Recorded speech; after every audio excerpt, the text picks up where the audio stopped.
नमस्कार, आप सभी का एक बार फिर से स्वागत है people's health it matters series में। मैं डॉक्टर मोहित भारद्वाज आप सभी का स्वागत करता हूं IAPSM ई कनेक्ट की टीम और सिटीजन हेल्थ की टीम से। आज हमारे साथ जुड़े हुए हैं डॉक्टर अनन्या, जो एसोसिएट प्रोफेसर हैं सामुदायिक चिकित्सा विभाग में लेडी हार्डिंग मेडिकल कॉलेज नई दिल्ली से।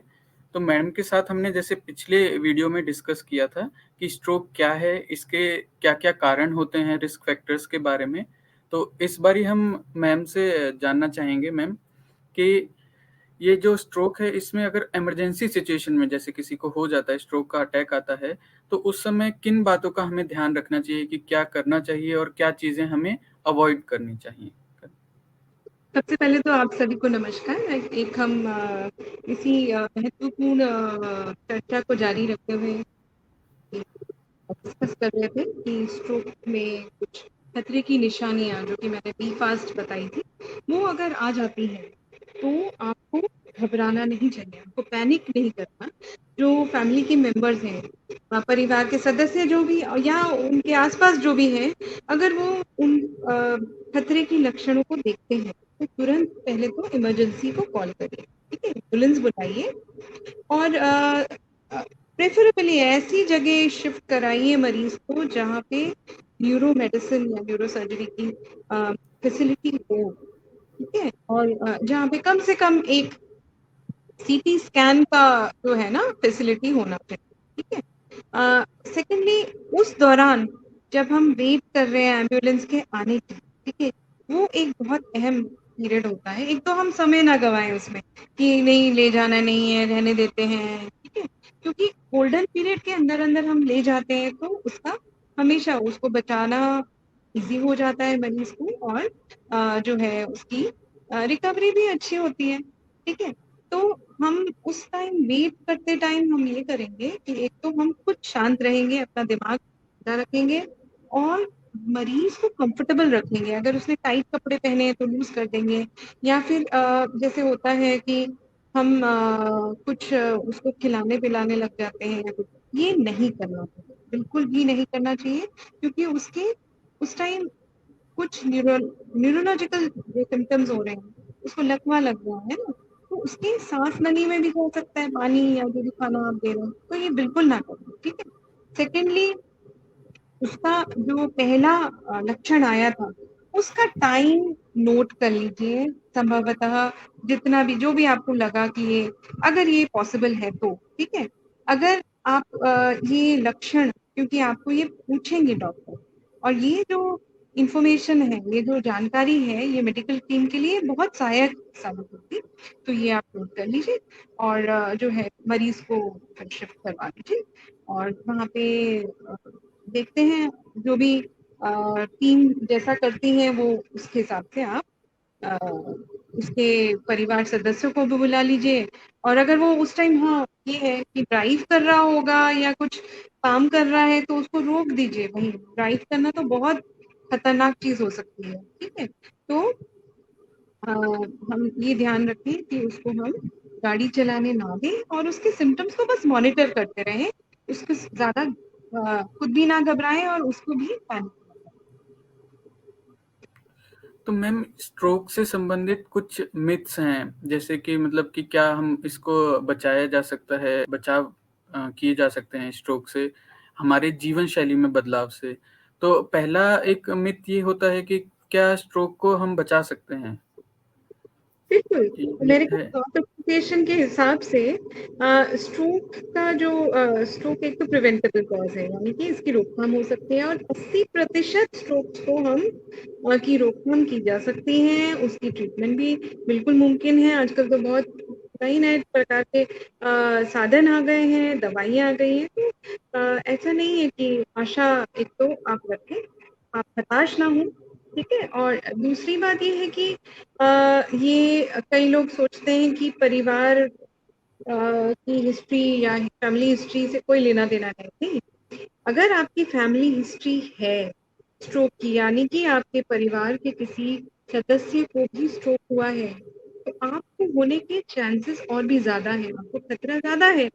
तो आपको क्या करना है, आपको ध्यान रखना है, आप घबराए नहीं, लेकिन आपकी जो लाइफस्टाइल है, आपकी जीवन शैली है, उसका ध्यान रखें कि वो हेल्दी हो, स्वस्थ जीवन शैली का पालन करें, नियमित रूप से एक्सरसाइज करें, 30 मिनट 5 दिन में, सॉरी, हफ्ते में कम से कम 5 दिन, 30 मिनट से 15 मिनट कम से कम, ठीक है। ब्रिस्क वॉकिंग करें या जो भी आपको ठीक लगता है, साइकिलिंग, वॉकिंग, अगर आप एक्सरसाइज करना चाहते हैं, योगा करना चाहते हैं, बहुत अच्छा है, ठीक है।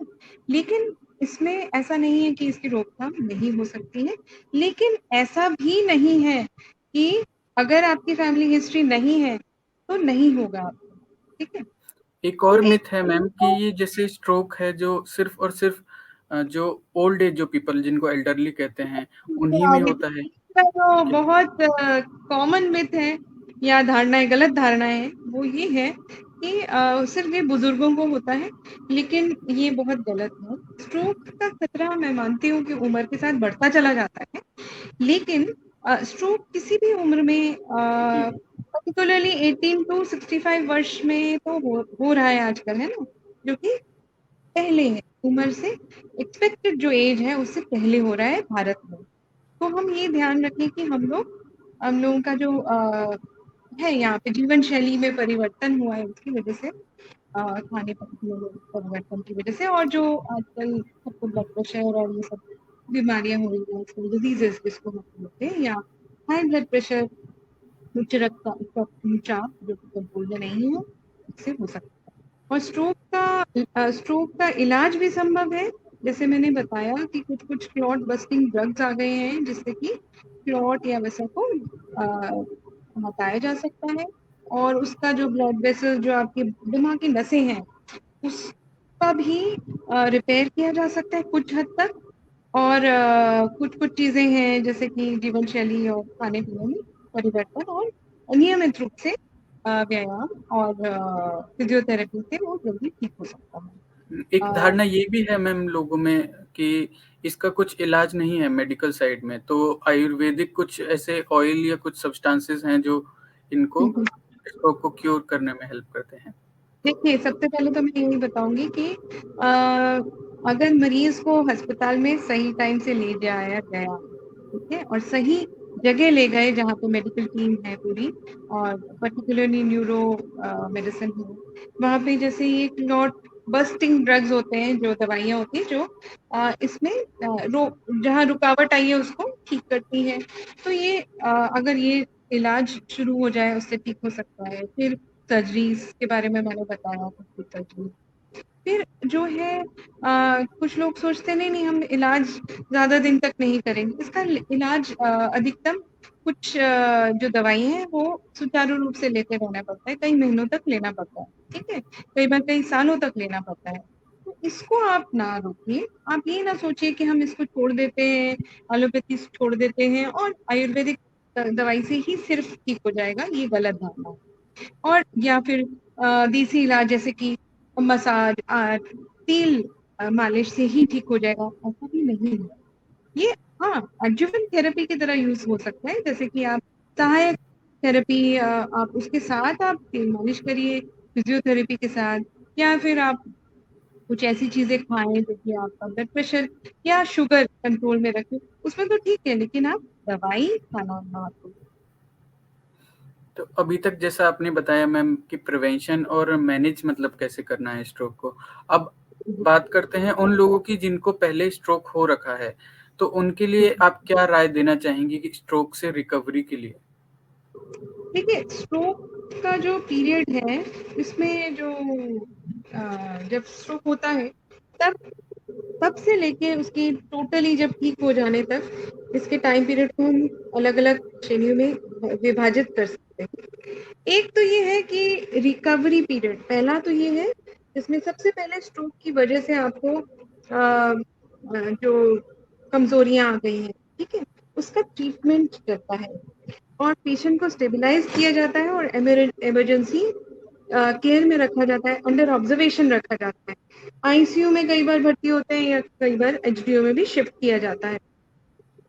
दूसरी बात, जब अस्पताल से डिस्चार्ज होता है उसको कई बार रिहैबिलिटेशन सेंटर, यानी कि पुनरावास केंद्र में रखा जाता है, जो कि हम क्या होता है उसमें, सेकंड स्टेज होता है रिहैबिलिटेट करते हैं, यानी कि हम व्यक्ति को नॉर्मल लाइफ की ओर ले जाने में सहायक होती है ऐसे थेरेपीज करवाते हैं। जैसे कि इसमें शामिल है कि भौतिक चिकित्सा हो गया, या व्यावसायिक चिकित्सा, या बोलने चालने में जो कष्ट आ रहा था वो, तो स्पीच थेरेपी, ऑक्यूपेशनल थेरेपी के माध्यम से हम इसको उनको दोबारा जो स्वाभाविक जीवन है, नॉर्मल लाइफ है, उसमें लौटने में मदद होती है। इसमें आमतौर पे कई चुनौतियां आती हैं, फिजिकल चैलेंजेस होते हैं, इसलिए कि कई बार देर से हम फिजियोथेरेपी को शुरू करते हैं। अगर वो साथ ही साथ शुरू ना हो जाए तो कमजोरी या पक्षाघात या फिर मांसपेशियों में अतिरिक्त जकड़न, रिजिडिटी जो है होना, ये सब चीजें होना स्वाभाविक है, लेकिन वो धीरे धीरे नियमित रूप से फिजियोथेरेपी करने से वो धीरे धीरे कटती जाती है। लेकिन आप जो जिनको पहले स्ट्रोक हुआ है और रिकवरी हो गई है, उनके लिए मैं एक ही मैसेज देना चाहूंगी, जीवन शैली में परिवर्तन कैसे, खाने पीने में आप होल ग्रेन्स का प्रयोग करें। आप लोग जैसे कुछ मैदे या उस वाली वैसे वाली चीजें, जो प्रोसेस्ड फूड है या फिर रिफाइंड चीजें हैं, वो कम खाएं और कम से कम खाएं, है ना। और जो खान पान में जो हम यूज करते हैं तेल, उसका भी ध्यान रखें, गहरी तली हुई चीजें ना खाएं। सैचुरेटेड फैट की मात्रा 10% से भी कम हो। सैचुरेटेड फैट यानी कि घी, डालडा इत्यादि बिल्कुल ना इसका प्रयोग करें तो अच्छा है। और जो है हम फलों का और आमतौर पे सलाद, कच्चे फल, इन चीजों का सेवन करें, होल ग्रेन्स खाएं, जंक फूड को बिल्कुल अवॉइड करें और बीपी और शुगर को कंट्रोल में रखें। ये दोनों 2-3 चीजें, और धूम्रपान अगर करते हैं वो तो बिल्कुल छोड़ना पड़ेगा, ठीक है। और रेगुलर चेकअप्स में रहें, और ट्रीटमेंट दवाई जैसे आपको बताई गई वैसे समय समय पर खाते रहें। इतना ही करने धन्यवाद। से बहुत धन्यवाद मैम, आपका समय देने के लिए। आशा है कि हमारी ऑडियंस को इस वीडियो के बाद, जो आपने इतना अच्छा हेल्थ टॉक दिया, उसके बाद ज़रूर कुछ जागरूकता और काफ़ी अच्छी मतलब इन्फॉर्मेशन एडअप हुई रिगार्डिंग दिस स्ट्रोक। बड़ी बीमारी है अगर इसको समय पे ध्यान नहीं दिया जाए या इग्नोर किया जाए। तो थैंक यू मैम। धन्यवाद। और फिर मैं यही बोलना चाहूंगी कि आप हताश ना हो, और जो भी जीवन शैली की चीजें बताई मैंने वो आप ध्यान रखें, और खतरे की निशानियां जो है वो हमेशा ध्यान रखें, समय पे ट्रीटमेंट करना। धन्यवाद।